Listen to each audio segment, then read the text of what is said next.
ជម្រាបសួរអ្នកទាំងអស់គ្នាជួបមួយខ្ញុំពិភពពណ៌ខ្មៅហើយនឹងយើងនឹងបន្តសេចក្ដីរបស់យើងជាបន្តទៀតបន្តពីភាពមុនសូវជាក៏ប្រតិកម្មជាឈឺថាគេត្រូវប្រែខ្លាយទៅជាបែបនេះទាំងខ្លួននៅរស់គ្រួសារតកូលីប្រើប្រាស់គេឲ្យនៅការពីដំណាក់ឲ្យជឿជាក់ថារក្សាសុវត្ថិភាពនិងនាំមកនៅភាពជំនុំជម្លាន់ចូលក្នុងផ្ទះជាឈឺលឺបែបនេះក៏សួរសូវជាថាវាដូចជាខូខើពេកហើយសិស្សប្អូនតូចមិនក៏អាចដឹងពីរឿងទាំងនេះសូវជាក៏ប្រាប់ថាសិស្សច្បងម្នាក់នៅវិហារគុណអ៊ីមានទំនាក់ទំនងល្អនឹងខ្ញុំណាស់គាត់ជាអ្នកប្រាប់ខ្ញុំរឿងនេះមកជួយកាន់ក្បាលគេឲ្យនៅស្ងៀមបន្តិចមកជាឈឺក៏ឆ្លើយថាបាននេះមិនចំជាសិស្សប្អូនតូចមិនសំបីថាសិស្សបងមកងាប់នៅវិហារគូអ៊ីក៏ចូលចិត្តគេដែរជីឈើក៏ជួយទូក្បាលខ្វាច់ឆៅនោះស្រាវជាក៏យកដៃទៅចង្អុលថ្ងាសរបស់ខ្វាច់ឆៅនោះដែលធ្វើឲ្យខ្វាច់ឆៅនោះរឹបបំរាស់នឹងស្រែកជាខ្លាំងជីឈើឃើញបែបនេះក៏និយាយលងលោមថាលបងខ្មោចកុំបារម្ភកុំខ្លាចពួកយើងមកជួយលបងទេតែតិចទៀតលបងលែងជាប់អន្ទាក់នៅទីនេះទៀតហើយខ្វាច់ឆៅនោះដូចជាស្ដាប់ជីឈើយល់ក៏ស្ងប់អារម្មណ៍ស្រាវជាឃើញបែបនេះក៏គិតក្នុងចិត្តថាគេបានបាត់បង់សតិទៅហើយប៉ុន្តែពេលឮសម្ដីជីឈើនិយាយគេក៏ស្ងប់អារម្មណ៍ភ្លាមជីឈើក៏សួរទៅកាន់ស្រាវជាថាសិស្សប្អូនតូចគេប្រែខ្លាយទៅជាបែបហ្នឹងតែខ្លួនមិនទាន់ស្លាប់ដូច្នេះអញ្ចឹងសិស្សប្អូនតូចមានមធ្យោបាយអាចជួយឲ្យគេវិលត្រឡប់មកសភាពធម្មតាវិញដែរអត់ស្រាវជាក្រោកឈរហើយក៏ឆ្លើយថាហងនឹងគំនុំក្នុងខ្លួនគេជ្រាលជ្រៅណាស់ធ្វើឲ្យគេប្រែខ្លាយជាបិសាចពេញទីទៅហើយគេអាចបាត់បង់ភាពជាម្ចាស់ការបង្កគ្រោះថ្នាក់ដល់មនុស្សស្លូតត្រង់បានគ្រប់ពេលយើងមានតែជួយឲ្យប្រលឹងរបស់គេបានស្ងប់ប៉ុណ្ណោះសិស្សបងចេញទៅក្រៅចាំខ្ញុំសិនចុះតិចទៀតខ្ញុំនឹងទៅតាមក្រោយជីឈឺក៏សួរថាអត់ត្រូវការឲ្យបងជួយឯងទេសាវជីក៏ឆ្លើយថាមិនបាច់ទេមុននឹងចេញទៅជីឈឺក៏និយាយថាអញ្ចឹងឯងប្រយ័ត្នខ្លួនផងមានបញ្ហាអីហៅបងណាកាត់មកពេលជីឈឺចេញទៅបាត់សាវជីសម្លឹងមើលទ្វារដល់បិទហើយក៏គិតក្នុងចិត្តថាមើលទៅជីឈឺមិនបានសង្ស័យអ្វីទេអាចបន្តតាមផែនការបានហើយសាវជីដកយកយល់មួយសន្លឹកចេញពីក្នុងអាវហើយក៏គិតក្នុងចិត្តថាបាច់ឆាម្នាក់នេះមានធម៌ពលខ្លាំងខ្លាណាស់កាលពីជីវិតមុនគេបាត់បង់ភាពជាម្ចាស់ការវាតែនឹងធ្វើឲ្យជីវិតមនុស្សក្នុងក្រុងវិនិច្ឆ័យអស់លុះដល់គូហុងលេចចេញមកទើបអាចកម្ចាត់គេបានក្នុងជីវិតនេះឯងនឹងត្រូវជាប់ច្រវាក់ហើយតាមបម្រើខ្ញុំសាវជាក៏ចាក់ខ្មាស់ឆៅនោះមួយដៃចំទ្រូងដែលធ្វើឲ្យខ្មាស់ឆៅនោះស្រែកជាខ្លាំងសាវជាក៏គិតក្នុងចិត្តថាធម្មពលគេខ្លាំងលើពីការស្មានរបស់ខ្ញុំទៅទៀតមើលទៅមានតែព្យាយាមបន្តិចហើយបានមកខាងក្រៅណែវិញជីឈឺលឺសំឡេងស្រែកក៏សួរទាំងបារម្ភថាសិស្សប្អូនតូចឯងមិនអីទេឬមិនបានលឺសំឡេងអីខ្លាំងម្ល៉េះសាវជាក៏ឆ្លើយមកពីក្នុងថាមិនអីទេបងពុំទាន់ចូលមកអីជីឈឺក៏និយាយទាំងឆ្ងល់ថាគ្រាន់តែចាប់ខ្មោចហេតុអីលឺសំឡេងដល់ថ្នាក់នេះស្រាប់តែពេលនឹងលឺសំឡេងក្រាំងដែលធ្វើឲ្យជីឈឺភ្ញាក់ជីឈឺក៏បែរទៅសួរសាវជាថាសិស្សប្អូនតូចឯងមិនអីទេស្រាប់តែពេលនឹងក៏ត្រូវគាំងដោយសារតែលបងខ្មោចនឹងកំពុងឈរពីក្រោយជីឈឺហើយក៏ចាប់ស្មាជីឈឺដែលធ្វើឲ្យជីឈឺមានរបួសហើយក៏ហោះនាំជីឈឺទៅជីឈឺក៏ស្រែកថាសិស្សប្អូនតូចជួយផងសាវជាដើរចេញមកពីក្នុងដោយដំណើរត្រេកត្រោតនោះក៏ស្រែកថាជីឈឺស្រាប់តែពេលនោះសាវជាក៏ទន់ជង្គង់ដួលដោយសារតែអស់កម្លាំងខ្លាំងពេកសាវជាក៏គិតក្នុងចិត្តថាខ្ញុំមើលស្រាវកម្លាំងធាតុរបស់គេពេកហើយក៏ប៉ុន្តែហេតុអីគេត្រូវចាប់ជីឈឺទៅជាមួយដែរឬមួយក៏កាន់មកភ្នំមួយកន្លែងក៏លឺសំឡេងជីឈឺសួរថាអញចាប់ខ្ញុំមកទីនេះធ្វើស្អីលបងខ្មោចក៏បោះជីឈឺទៅលើដីមួយលំហឹងដែលធ្វើឲ្យជីឈឺឈឺខ្លាំងណាស់ក៏បែរមកវិញតែក៏ឃើញថាលបងខ្មោចមកគៀកខ្លួនហើយក៏ចាប់ផ្ដើមហាត់ខ្លួនជីឈឺក៏គិតក្នុងចិត្តថាគេមិនមែនចាប់ខ្ញុំមកជាការសង្កួតទុកទេអីប្រព័ន្ធពេលនេះខ្ញុំគួរធ្វើយ៉ាងម៉េចស្រាប់តែពេលនោះប្រព័ន្ធកាប់ផ្ដាច់បណ្ដាញជីឈឺក៏គិតក្នុងចិត្តតែខឹងថាប្រព័ន្ធសម្រាប់ឲ្យទៅដល់ពេលសំខាន់នៅតែផ្ដាច់បណ្ដាញរហូតវៃជីឈឺដោយពឹងពាក់ប្រព័ន្ធមិនបានក៏និយាយទៅកាន់លបងខ្មោចថាលបងខ្មោចមិញហ្នឹងធ្វើអង្គបីនឹងលបងច្រើនណាស់តែលបងជាមនុស្សចាស់កុំគួននឹងក្មេងអីសូមមេត្តាកុំខឹងនិយាយមិនទាន់ចប់ផងក្រពះរបស់ជីឈឺក៏ចាប់ផ្ដើមកោគ្រាន់តែលឺភ្លាមលបងខ្មោចក៏ស្ទុះចេញទៅបាត់ដែលធ្វើឲ្យជីឈឺគាំងជីឈឺក៏និយាយម្នាក់ឯងទាំងឆ្ងល់ថានៅសុកមិនក៏គេរត់ចេញទៅអញ្ចឹងល្អណាស់ឆ្លៀតឱកាសនេះប្រញាប់ភៀសខ្លួនទៅរកសពអូនតូចសិនគេរួចជីឈឺក៏បំរុងនឹងចេញទៅតែមុខរបួសរបស់គេក៏រហែកឈឺខ្លាំងពេកជីឈឺក៏ខ្ទប់មុខរបួសនោះព្រមតែនិយាយថាឈឺណាស់ងាប់លើហើយកាត់មកពេលដែលជីឈឺរំរបួសរួចណាស់ហើយតែគ្រាន់តែខ្វាចបើត្រូវខាំទៅជាខ្វាច់ឆៅវិញដឹងតែលែងអាចការពារសពអូនតូចបានទៀតហើយពេលនោះថងចេញមកហើយក៏និយាយថាឥឡូវលោកទៅជាបែបហ្នឹងទៅហើយនៅចង់ការពារអ្នកដទៃទៀតមើលថាខ្លួនឯងឲ្យល្អសិនទៅជីឈឺលឺហើយក្តៅណាស់ក៏និយាយថាល្អណាស់ណមិញនេះក្នុងស្ថានភាពគ្រោះថ្នាក់ប្រព័ន្ធឯងស្រាប់តែតាក់ទងមិនបានជឿអត់ថាខ្ញុំធ្វើឲ្យប្រព័ន្ធឯងកាត់ផ្ដាច់ឥឡូវហ្នឹងថងក៏ស្រែកទាំងឈឺហើយក៏ដោះសារថាប្រព័ន្ធវាគាំងត្រូវជួសជុលខ្ញុំក៏គ្មានជម្រើសដែរស្រាប់តែពេលនោះលបងខ្មៅក៏មកវិញជាមួយនឹងផ្លែឈើនិងត្រីនៅក្នុងដៃជីឈឺក៏ក្នុងចិត្តថាមិនក៏គេស្រាប់តែត្រឡប់មកវិញអញ្ចឹងជីឈឺទៅឃើញរបស់នៅក្នុងដៃរបស់លបងខ្មៅហើយក៏សួរថាលបងខ្មៅលបងយកស្អីមកច្រាំម្ល៉េះហាចាប់ហើយនេះមិនមែនជាគ្រឿងផ្សំដែលគេរៀបចំឡើងទុកសម្រាប់ស៊ីខ្ញុំទេមែនទេគ្រាន់តែលបងខ្មៅមកក្បែរជីឈឺក៏និយាយទាំងបិទភ្នែកថាលបងខ្មៅប្រើតែសម្ដីបានហើយកុំប្រើដៃជើងអីសោយណាខ្ញុំត្រូវរបួសធ្ងន់ថែមទាំងគ្មានដៃនៅក្នុងដៃទៀតកុំអីទូមិនអាចតបឈ្នះតែក៏អាចគេខ្លួនបានដែរហើយមិនឃើញមានអ្វីជីឈឺក៏ចាប់ផ្ដើមបើកភ្នែក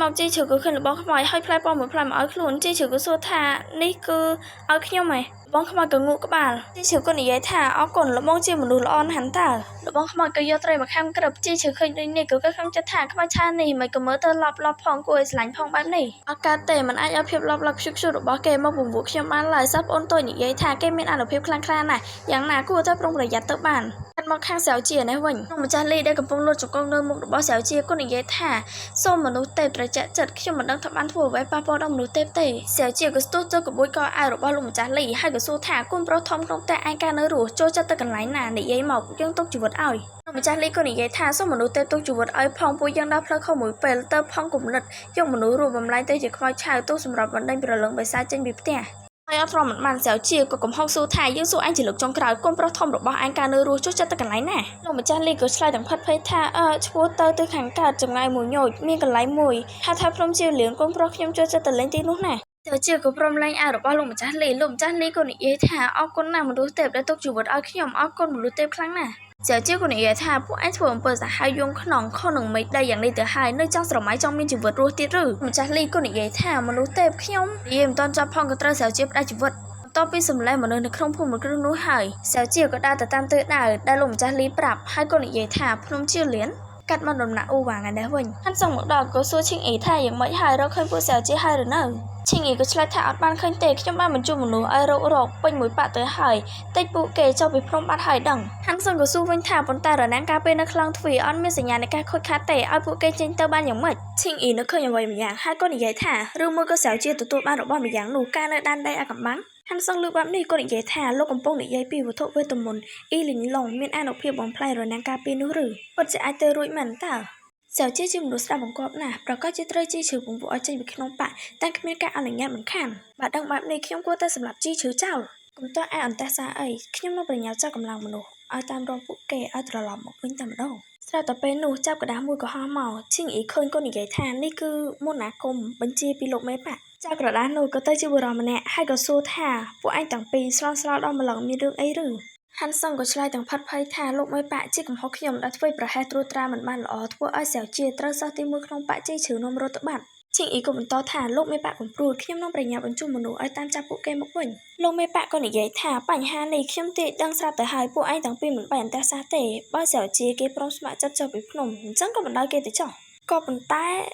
គ្រប់យ៉ាងស្ថិតក្រោមកណ្ដាប់ឯខ្ញុំស្រាប់ទៅហើយពួកឯងគួរតែជាប់អារម្មណ៍ទៅមើលការខុសត្រូវបញ្ហាក្នុងប៉ាក់ឲ្យបានល្អចុះរងចាំខ្ញុំត្រឡប់ទៅវិញហាន់សងលើកបែបនេះក៏គ្មានអ្វីតវ៉ាហើយក៏អង្គរបន្តិចព្រមតែនិយាយថាទទួលបញ្ជាកាន់មកខាងជីឈឺណាវិញពេលនេះលោកបងខ្មោចក៏កំពុងតែសរសេរអ្វីម្យ៉ាងជីឈឺឃើញហើយក៏សួរថាអញ្ចឹងឈ្មោះក្រុមនេះគឺជាយៀនឬលោកបងខ្មោចលើហើយក៏ងក់ក្បាលជីឈឺក៏ខំចិត្តទាំងឆ្ងល់ថាមិនដឹងស្មានសោះថាខ្មោចឆៅនេះនៅមានសតិជាមនុស្សក៏ប៉ុន្តែហេតុអីគេយកខ្ញុំមកទុកនៅទីនេះណោះពេលនោះលោកបងខ្មោចក៏ហុចផ្លែប៉ោមមួយផ្លាក់ឲ្យជីឈឺក៏សួរថាឲ្យខ្ញុំមិននឹងអរគុណលោកបងកំពុងតែឃ្លានល្មមជីឈឺមើលទៅកាន់លោកបងខ្មោចហើយក៏ក្នុងចិត្តទាំងឆ្ងល់ថាគេយកចម្បាំងនឹងមកធ្វើស្អីទៅជីឈឺក៏ដើរទៅមើលហើយក៏សួរថាលោកបងខ្មោចចង់ឲ្យខ្ញុំស្នាក់នៅទីនេះហ៎លោកបងខ្មោចលើហើយក៏ងក់ក្បាលជីឈឺក៏ក្នុងចិត្តទៀតថាគេមើលថាខ្ញុំដល់ថ្នាក់នេះអាចទេដែលគេចាត់ទុកខ្ញុំដូចជាសត្វចិញ្ចឹមមួយក្បាលនោះពេលនោះលោកបងខ្មោចក៏ដឹងពីអ្វីម្យ៉ាងហើយក៏រុញជីឈឺទៅមកខាងពេលនោះក៏មានដើមមួយហោះមកជីឈឺឃើញហើយក៏ក្នុងចិត្តថានេះគឺជាដើមរបស់សិស្សប្អូនតូចជីឈឺបាយទៅក៏ឃើញសៅជាហើយក៏និយាយតាមសប្បាយចិត្តថាសិស្សប្អូនតូចអាចមកជួយបងហើយ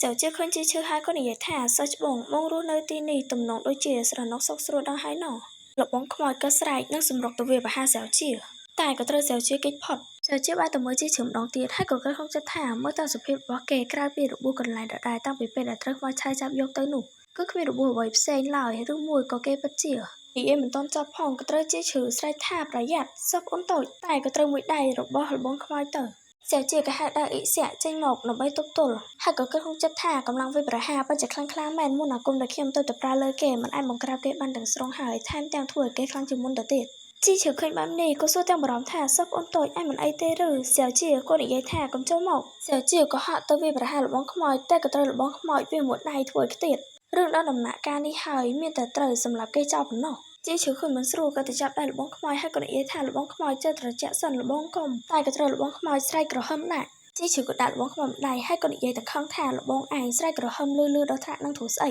ធ្វើឲ្យខ្ញុំភ្ញាក់ឡើងក្រញ៉ាំងលបងខ្មោចក៏បញ្ចេញទឹកមុខកំសត់នឹងតូចចិត្តស្រាជាឃើញបែបនេះក៏គិតថាចម្លែកណាស់គេពិតជាគ្មានចេតនាវាប្រហារជីឈឺពិតមែនមើលទៅដូចជាការគិតរបស់ខ្ញុំមែនហើយកាលពីជីវិតមុនក្នុងអត្ថបទបុរាណខ្ញុំធ្លាប់មើលប៉ះចំណុចមួយស្ដីពីមនុស្សដែលកើតមកមានលក្ខណៈពិសេសក្រោយពីឆ្លងកាត់រឿងស្លាប់រួចមកក៏ទទួលបាននូវភាពរុងរឿងពីអ្វីៗគ្រប់យ៉ាងប្រសិនបើជីឈឺពិតជាមនុស្សប្រភេទនេះមែនចឹងខ្ញុំអាចប្រើប្រាស់គេទុកជាប្រយោជន៍សម្រាប់គោលបំណងរបស់ខ្ញុំបានតែម្ដងគាត់ហៅសាជាក៏ប្រើវេទមន្តស្ទុះទៅពីក្រៅជីឈឺយ៉ាងលឿនលបងខ្មោចក៏ស្ទុះទៅវាប្រហារតែក៏ត្រូវឈប់ងក់ដោយសារជីឈឺឈរពាំងសាជាក៏ស្ទុះទៅពីក្រៅលបងខ្មោចយ៉ាងលឿនព្រមទាំងចាប់មួយដៃចំស្មាសាជាក៏គិតក្នុងចិត្តថាស្អីនឹងនេះគេអត់មានកិច្ចចេញទេពេលនេះយ៉ាប់ហើយលបងខ្មោចក៏វាយសាជាមួយដៃជីឈឺឃើញបែបនេះក៏ទៅឈរពាំងហើយក៏និយាយថាឈប់ភ្លាមជីឈឺក៏បានទៅសួរសាជាថាសោះអូនតូចឯងមិនអីទេ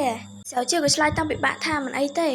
ជីឈឺក៏ស្ដីឲ្យសាជាថាខ្លួននៅក្មេងណាស់មិនក៏កំហឹងខ្លាំងក្លាសម្អើម្លេះដល់ថ្នាក់យកដៃទៅចាក់គេទៅហើយមានរឿងអីមិននិយាយស្រួលបួសទៅលបងខ្មោចលើកបែបនេះក៏បានចិត្តហើយក៏ស្រែកជីឈឺក៏បានទៅស្ដីឲ្យថាលបងឯងក៏អញ្ចឹងដែរប្រាប់ឲ្យតែកុំឲ្យស្រែកឆាប់ស្កាត់បត់ភ្លាមទៅអង្គុយត្រង់នោះឲ្យស្ងៀមទៅលបងខ្មោចលើជីឈឺស្ដីឲ្យក៏តូចចិត្តតូចថ្លើមជីឈឺក៏បានទៅមើលរបួសរបស់សាជាហើយក៏និយាយថាប្រញាប់ដល់សម្លៀកបំពាក់ចេញទៅបងជួយព្យាបាលមុខរបួសឲ្យឯងកាន់មកពេលដែលជីឈឺរងរបួសឲ្យសាជាហើយសាជាក៏សួរជីឈឺថាបងអត់បានធ្វើស្អីលើគេណាឯងមិញនឹងមើលទៅគេដូចជាស្រស់សម្ដីបងណាលើឯងនិយាយអញ្ចឹងមើលទៅគេពិតជាស្រស់សម្ដីបងពិតមែនក៏ប៉ុន្តែបងអត់មានបានធ្វើស្អីផងហ្នឹងសាជាលើបែបនេះក៏គិតក្នុងចិត្តថាមន្តអាគមដែលខ្ញុំប្រើមិនអាចបង្ក្រាបគេបានស្ថានភាពគេប្រែទៅជាបែបនេះច្បាស់ជាព្រោះតែកម្លាំងធាតុរបស់ជីឈឺហើយជីឈឺក៏សួរទៅកាន់សាជាថាមិនហើយសោះអូនតូចឯងមានដឹងថាគេត្រូវខ្លាចទៅជាខ្មោចឆៅទាំងរូបបែបនេះដោយសារអ្វីទេគេឈ្មោះលីមីងយៀនដើមឡើយជាកូនប្រុសច្បងនៃគ្រួសារលី3ឆ្នាំមុនស្ថានភាពគ្រួសារលីស្ទើរតែធ្លាក់ដុនដាបព្រោះតែខ្វះសមត្ថភាពក្នុងការគ្រប់គ្រងពេលនឹងមេគ្រួសារត្រកូលលីបានជាយកក្បួនតម្រាខ្មៅងងឹតពីអ្នកកាន់សាសនាតែម្នាក់ដើម្បីយកមកបណ្ដេញឧបទ្រពចង្រៃចេញពីក្នុងផ្ទះព្រោះតែដូចជាតារាសីរបស់កូនប្រុសច្បងនឹងត្រូវគ្នាជាមួយក្បួនតម្រានោះទៅធ្វើឲ្យគេប្រែក្លាយខ្លួនទៅជាវិសាចចាប់តាំងពីពេលនោះមកចំនួនគ្រួសារលីក៏ត្រឡប់មកមានកូនចំហឡើងវិញហើយថែមទាំងរីកចម្រើនទៀតផងជីឈឺលឺហើយក៏និយាយថាទង្វើនេះកាច់សាហាវដូចជាសត្វដេរឆានចង់ព្រោះតែប្រាក់កិត្តិយសសំបីតែកូនប្រុសបង្កើតក៏ហ៊ានលើកដៃធ្វើបាបដែរសពអូនតូចតែគេមិនទាន់បាត់បង់វិចារញ្ញញ្ញាណទាំងស្រុងទេ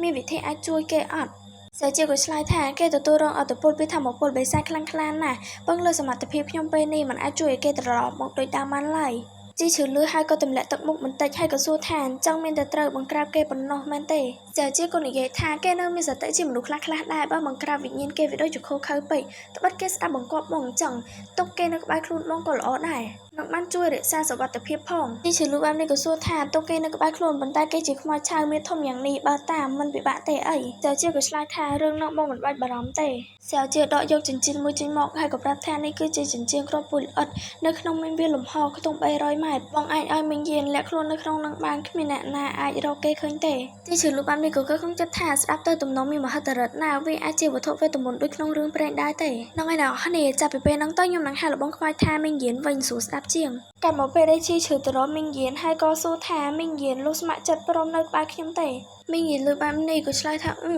ជីឈឺក៏ហត់ចិញ្ចៀនគ្រាប់ពូជល្អិតទៅមីងយានក៏ចាប់កាន់ចិញ្ចៀនគ្រាប់ពូជល្អិតហើយក៏ត្រូវស្រូបចូលជីឈឺឃើញបែបនេះក៏ភ្ញាក់ផ្អើលណាស់ក៏និយាយថាមិនអាចទេនេះចូលបានភ្លាមហ្មងអស់ចាស់ដល់ហើយសាជាក៏និយាយថាបញ្ហាដោះស្រាយរួចរាល់ហើយក៏យកជ្រៅហើយដែរពួកយើងប្រញាប់ចុះពីភ្នំទៅជីឈឺបានមកហើយក៏ឆ្លើយថាបានបងអរគ្នាវីដេអូរបស់ខ្ញុំបានមកដល់ទីបញ្ចប់ហើយនឹងសូមអធិស្ឋានមែនតើខ្ញុំបានផុសការពីម្សិលមិញដោយសារតែម្សិលមិញនោះគឺពេលល្ងាចគឺខ្ញុំដាច់លុយយកហ្មងពេលអញ្ចឹងគឺបានផុសទេហើយក៏អរគុណចំពោះការគាំទ្រផងអ្នកនរគ្នាបាយ